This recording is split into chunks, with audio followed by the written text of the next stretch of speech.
Aquesta nit entrevistarem a Martí Pereferrer, director del FITAC. Cultura és aquest gran escenari del festival.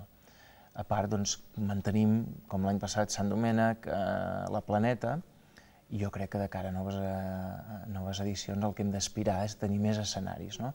Però, de fet, ja et dic, hem canviat el pati de la Diputació per la Casa de Cultura, i l'escenari de la Casa de Cultura és un escenari molt important a nivell tècnic. Vull dir que penso que els grups de teatre amateur es troben amb una bona infraestructura, tant en aquest teatre que estem ara al Sant Domènec com en el de la Casa de Cultura com la Planeta. Són espais molt ben equipats i on les companyies de teatre amateur poden gaudir d'un servei que potser moltes vegades no els tenen.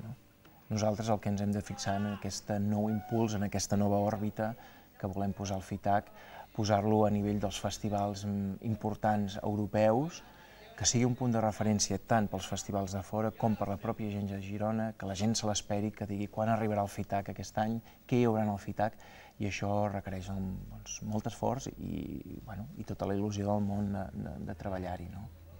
Per mi, personalment, el teatre és la meva passió, i és el meu ofici, i és la meva normalitat, és com una contradicció, és a dir, és allò que m'omple, allò que em dona per viure, i allò que em cultiva, que penso que és molt important que la teva pròpia feina, el teu propi ofici et serveixi per enriquir-te. A vegades hi ha oficis que només serveixen per enriquir-te econòmicament, jo penso que hi ha d'haver oficis que t'enriqueixen culturalment o intel·lectualment.